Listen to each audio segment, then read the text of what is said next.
Bien, buenas tardes, queridos alumnos. Vamos a continuar hoy con esta segunda parte o segunda clase dedicada al tema 12, la Segunda República, que está vinculado a a la primera parte, al primer bienio de los tres o de las tres etapas que podemos dividir esta Segunda República, ¿vale?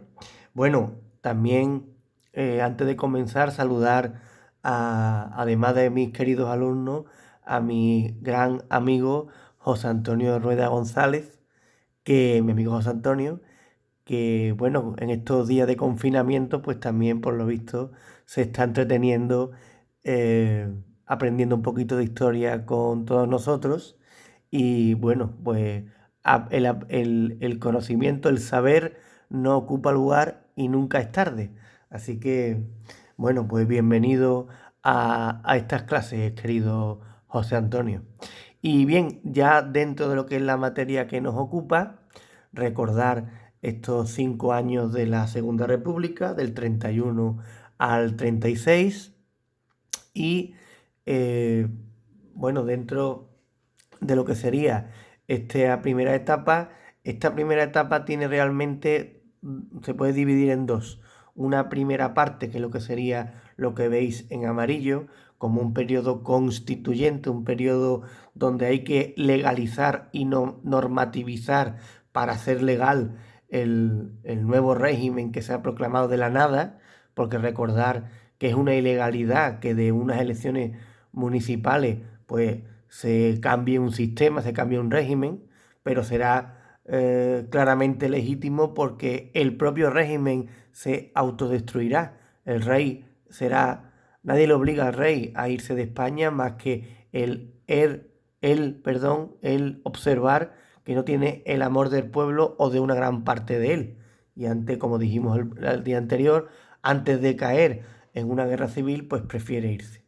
Y claro, evidentemente, como lo que hay es simplemente una disolución de la monarquía y la proclamación de la Segunda República, no hay ni una sola ley que sea republicana o que plantee la existencia de un sistema eh, político republicano, y por lo tanto hay que aprobar toda una serie de eh, planteamientos para normativizar la existencia de esta Segunda República, ¿vale? Antes de entrar ahí, recordar que lo dejamos en los diferentes apoyos y resistencias que tuvo la Segunda República, y lo dejamos en el tema de los diferentes desórdenes o planteamientos de la izquierda. Esto es algo que quiero retomar también para que tengáis ese recuerdo de el gran problema que va a tener la República, porque la izquierda,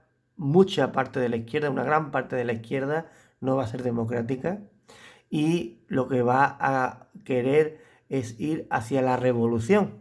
¿Qué ocurre? Que el contexto era propio de ir a una revolución, porque estamos en un contexto de una gran pobreza, una gran marginalidad, una situación realmente de país de tercer mundo, con una esperanza de vida que no llegaba a los 40 años prácticamente. Entonces, los discursos de ir hacia un cambio absoluto de la realidad, y los discursos donde la desesperación pues tiene un caldo de cultivo muy importante, pues van a generar huelgas, manifestaciones, etcétera, que es una de las cuestiones que también va a ser, junto a las que ahora vamos a analizar hoy en este bienio, las que generen una no consolidación de la República, porque 5 años de República, pues como ustedes veréis, es poco tiempo realmente para que se consolide un régimen nuevo. Bien, pues recordar estas tres etapas que vemos ahí arriba: el bienio republicano socialista, que es el que vamos a trabajar hoy, del 31 al 33, el bienio radical cedista, del 36 al 36, y el gobierno del Frente Popular. Bueno, hoy vamos a hablar del bienio republicano socialista, entre 1931 y 1933. Y este es quizás el apartado donde más vamos a invertir tiempo, porque es un apartado fundamental para entender lo que fue la Segunda República, ¿vale? Entonces, recordar, y por eso he dicho que como dos etapas realmente en este bienio, una que dura unos meses, la Segunda República se proclama en abril de 1931, ¿vale? Y aparece como una ilusión de grandes masas de la población, como ese intento por regenerar España desde un punto de vista progresista. Recordad también que el intento de regenerar España desde un punto de vista conservador, intentado por la monarquía, por Alfonso XIII, pues fue un fracaso absoluto, más todavía si tomamos la última, digamos, acción importante, relevante que hace Alfonso XIII, que es apoyarse en la dictadura nada más y nada menos que de Miguel Primo de Rivera. Por lo tanto, en principio, y una vez que se proclama la Segunda República entre el clamor popular, pues la idea es cómo llevar a la práctica estos principios y estas ideas de los firmantes del Pacto de San Sebastián, ¿vale? Pero también os recuerdo cómo en esta coalición de gobierno inicial, pues hay una coalición muy heterogénea, con gente que son favorables a la República, gente que son conservadores, gente que son de derecha, de izquierda, gente que son del Partido Socialista, gente que son democristianos, etcétera, ¿no? Bueno, claro, ¿qué es lo que ocurre? Que lo que hace este gobierno provisional para activar toda la maquinaria gubernamental es legislar con reales decretos, bueno, o con decretos, mejor dicho, y convoca elecciones, unas elecciones generales que son el 28 de junio de 1931. ¿Qué ocurre? Que hay una grandísima participación, el 70%, unas elecciones que fueron libres y limpias. Aquí todavía no participa la mujer, ¿vale? Y al final, entre abril, mediados de abril, mayo, junio, finales de junio, estas elecciones pues son como un plebiscito, un referéndum, ¿vale? Sobre esta proclamación de la República, porque se van a presentar partidos conservadores, partidos monárquicos, partidos... Y sin embargo, ¿quién obtiene la victoria? Pues digamos los partidos republicanos y el PSOE, que son los que forman en su mayoría este gobierno provisional de la República que se había formado al disolverse la monarquía como un azucarillo cuando tú lo echas en el vaso de leche o en el café, en mi caso, como sabéis todos, ¿no? Y por tanto hay que entender que este referéndum en forma de elecciones, pues supone el respaldo popular, el apoyo a la acción de gobierno y a la propia idea de que haya un nuevo sistema que es la República, ¿vale? Es decir, que no hay una proclamación de la Segunda República de la nada y ahora encima no hay un visto bueno por parte de la población. No, hay un visto bueno con una participación altísima. Se entiende que más del 70%, del 60 y tantos por ciento, ya es una alta participación. Y entonces estas cortes que se forman, este Congreso de los Diputados, ahí podéis ver cómo aparece aquí como cortes constituyentes. Recordad cómo el apellido constituyente se plantea a unas cortes cuando estas cortes tienen como objetivo elaborar una nueva constitución. Y la van a elaborar, la constitución de 1931, ¿vale? Y aquí podemos ver los resultados de las elecciones en junio del 31. Esto es un aldabonazo, un respaldo total a la acción de este gobierno provisional. Si veis aquí a la izquierda, lo que está en rojo, amplia mayoría para los diferentes partidos que se pueden enmarcar en el bloque de la izquierda, incluso los del centro, pues son mayoría que con los partidos que podemos aglutinar en lo que sería la derecha ideológica, ¿no? El espectro de derecha. Sin embargo, si ustedes miráis aquí, no creáis que hay tres partidos, ¿no? Yo me río de los partidos que hay ahora en el sentido del número. Ahí hay por lo menos 15 partidos, 14 partidos. 1, 2, 3, 4, 5, 6, 7 por 2, 14 partidos hay, ¿de acuerdo? Por lo tanto, el conglomerado que tuvo estas cortes constituyentes, pues fue bastante heterogéneo y difícil también de gestionar, ¿vale? Bueno, evidentemente os digo otra cosa, ¿vale? Estas cortes constituyentes tienen un nivel intelectual y un nivel de lingüística, de oralidad, de expresión.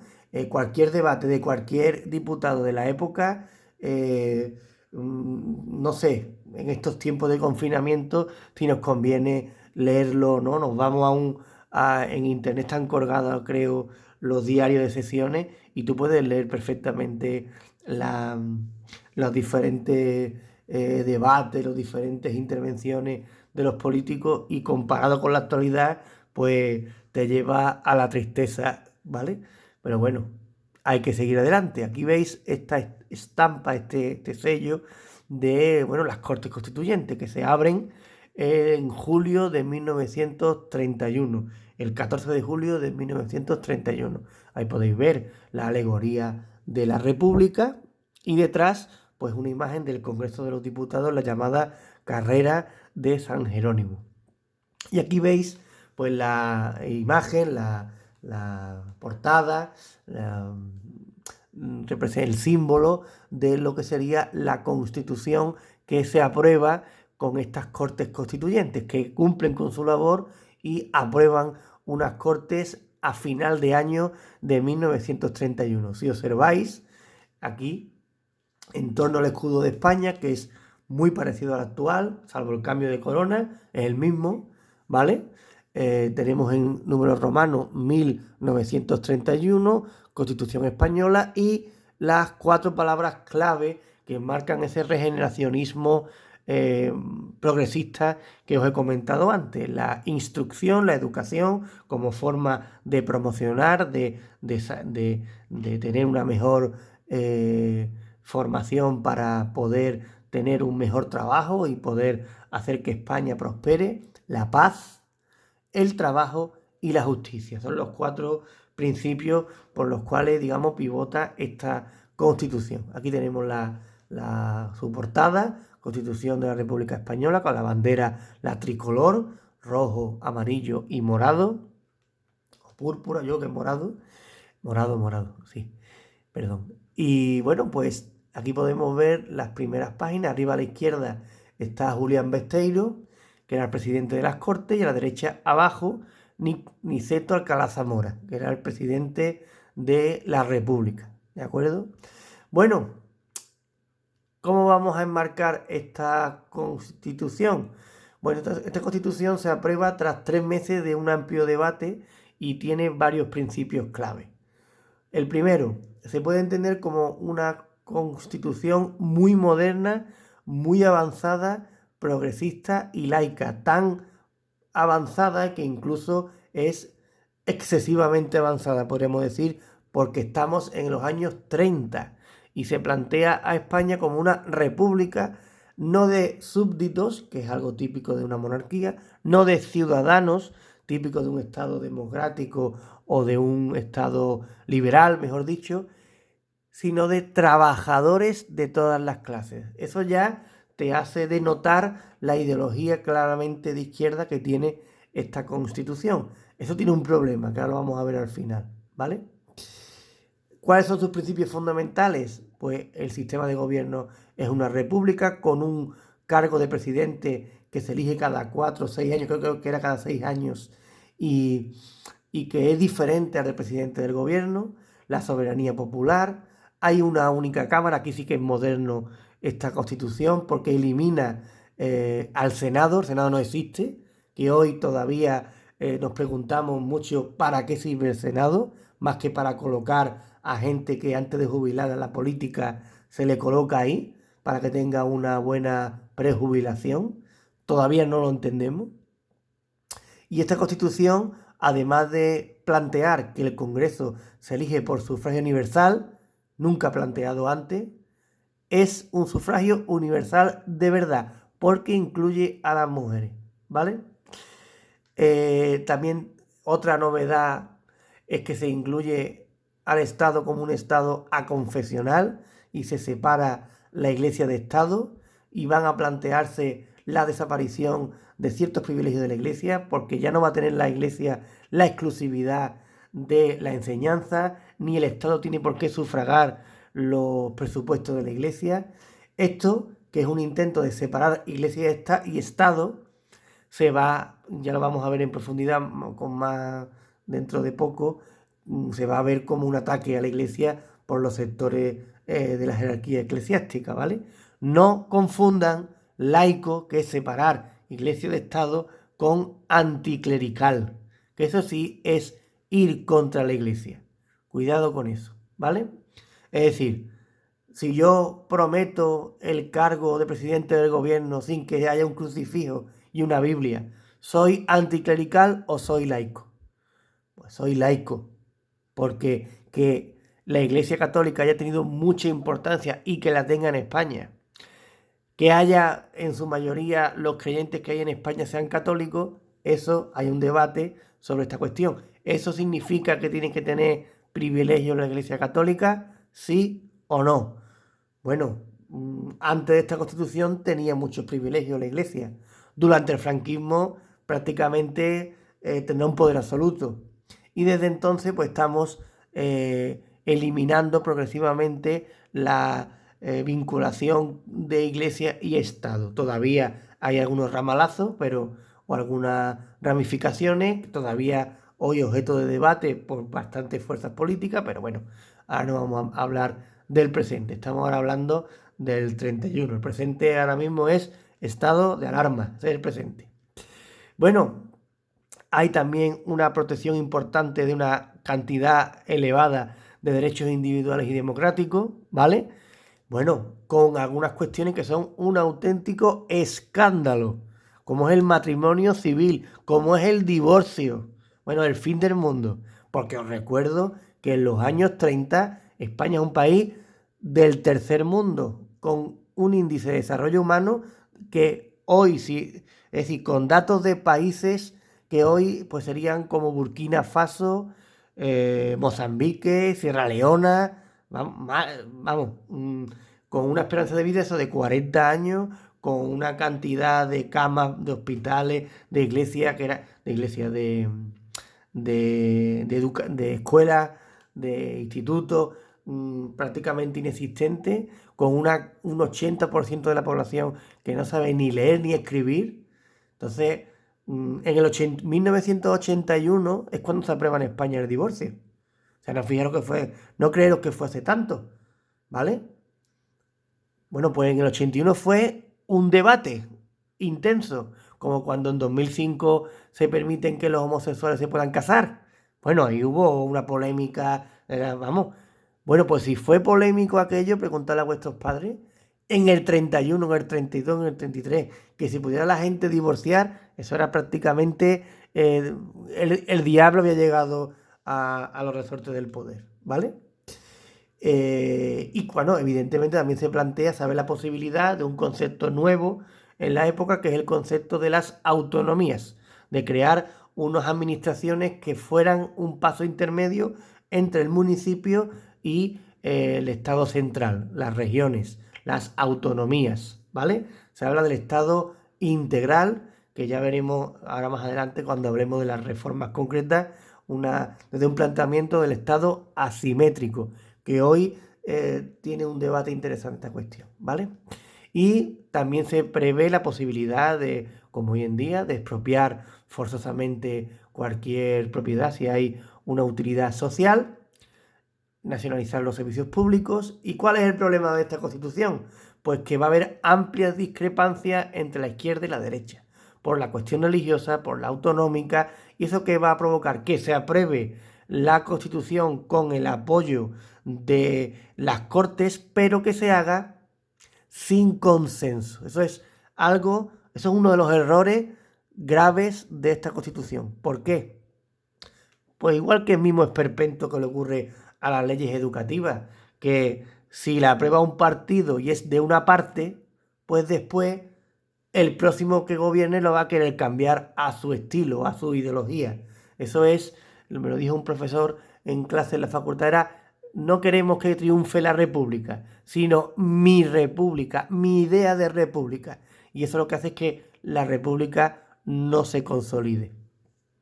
El propio presidente de la república dimitirá y estará tentado de no continuar de presidente de la república. Lo que pasa es que después lo convence para, a la hora de aprobarse ciertos artículos referidos a la religión, con una polémica que hubo intensísima cuando Manuel Azaña dijo en el Congreso de los Diputados: España ha dejado de ser católica, ¿vale?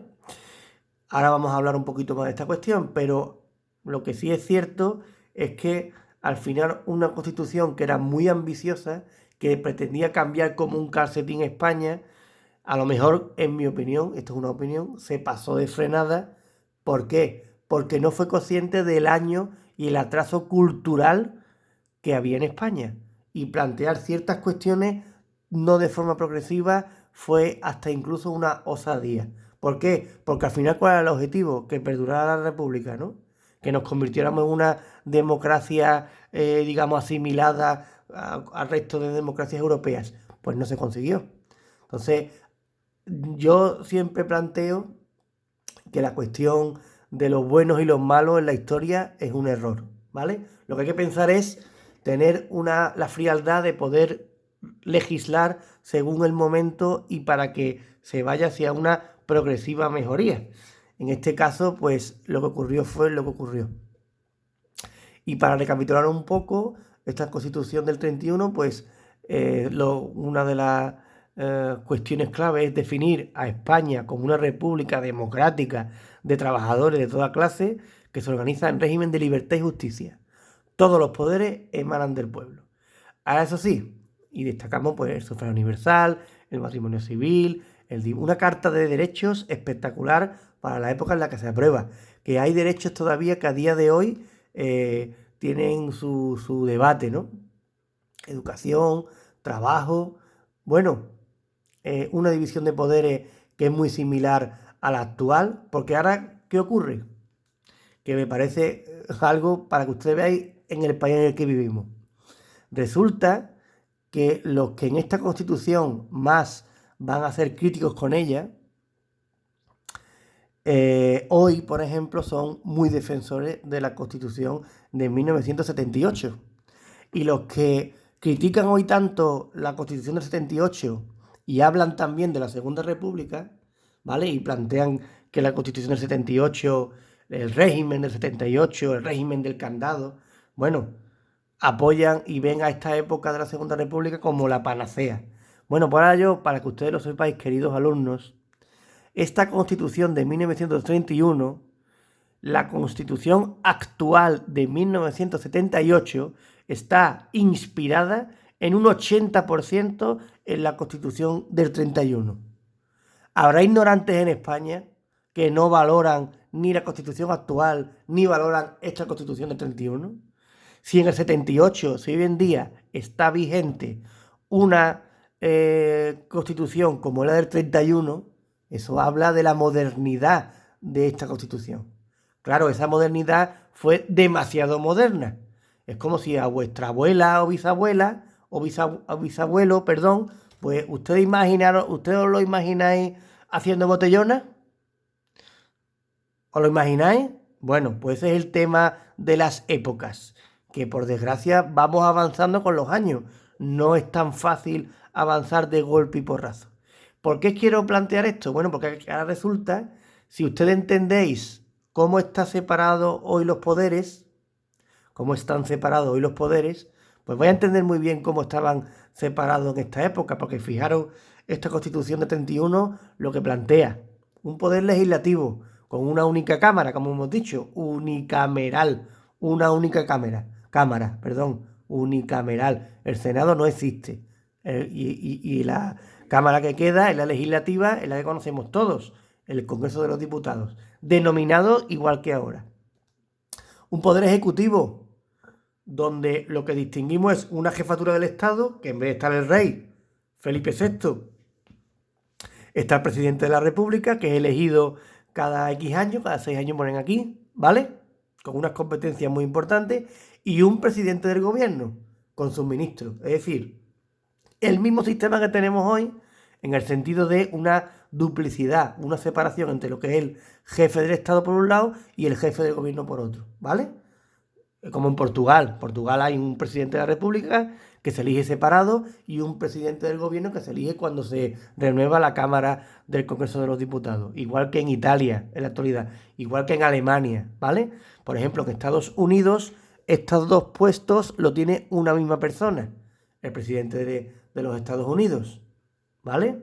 O en Francia hay presidente de la República y presidente del gobierno, allí le llaman primer ministro, y tiene muchas más atribuciones el presidente de la República en Francia que a lo mejor en Alemania o en Italia. Depende del país, pues hay una idiosincrasia, una cultura, una tradición y un planteamiento.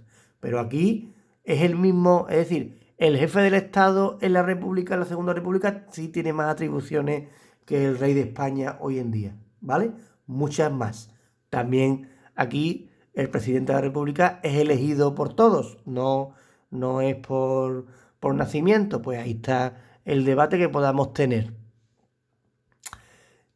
Y el judicial, ¿cuál es hoy en día? Para que veáis las contradicciones, ¿no? Y la ignorancia.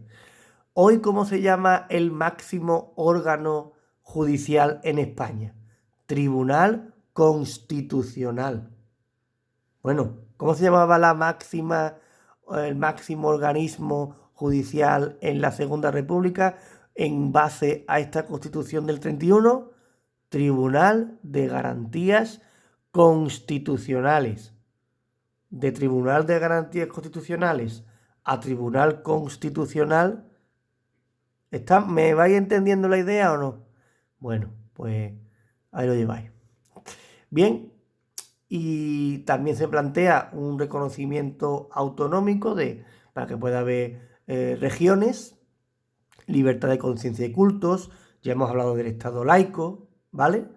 La disolución de la Compañía de Jesús y la prohibición de que las órdenes religiosas puedan ejercer la enseñanza. Ahora vamos a hablar cuando hablemos de cada una de las reformas, ¿vale? Porque por ahora lo que estamos hablando es de esta Constitución. Una Constitución, como he dicho, ampliamente progresista, que va a tener rechazo pues, de la derecha, de los más conservadores, de la Iglesia, y también va a estar criticada por los de extrema izquierda, los anarquistas, los comunistas, que la van a ver como pues propia de un Estado burgués, ¿vale? Bien, todo lo que hemos visto hasta ahora sería como esa creación del Estado republicano, aunque se incluye dentro del bienio republicano socialista.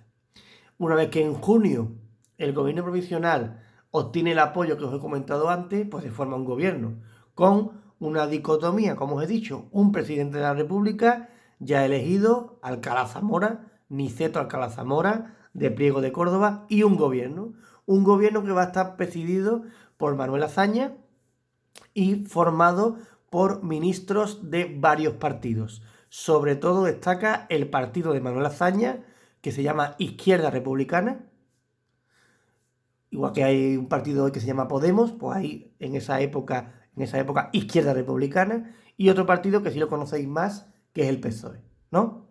Aquí tenéis la imagen de este presidente del gobierno, de don Manuel Azaña, un gran intelectual de la época y con una formación muy amplia, muy profunda, que, bueno, pues va a intentar capitanear este intento, deseo de regenerar España desde un punto de vista progresista.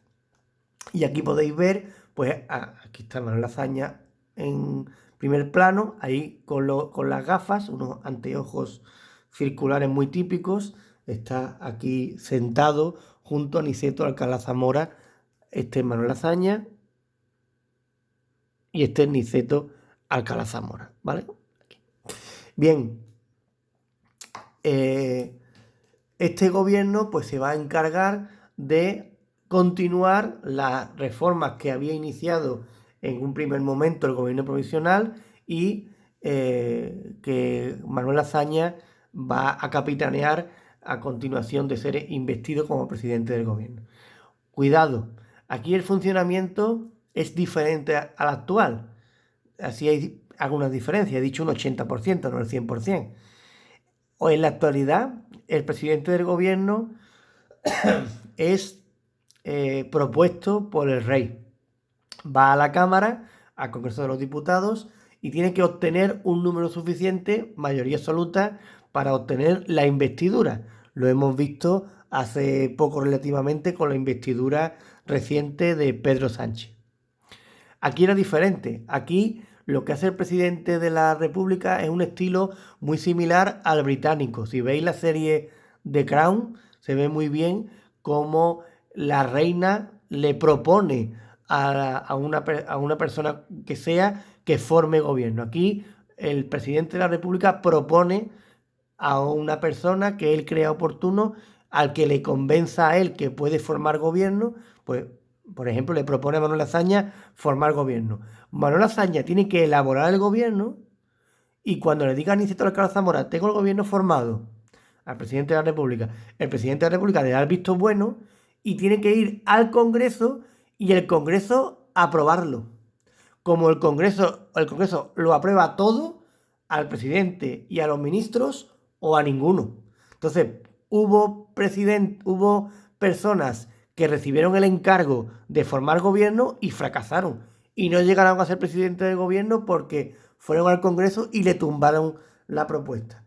Como había un cacao de partidos espectacular, pues que hubo hasta circunstancias de que gente del partido de algunos ministros votaron en contra porque no estaban peleados con ese ministro, por ejemplo. Es decir, imaginaros, pues yo soy del partido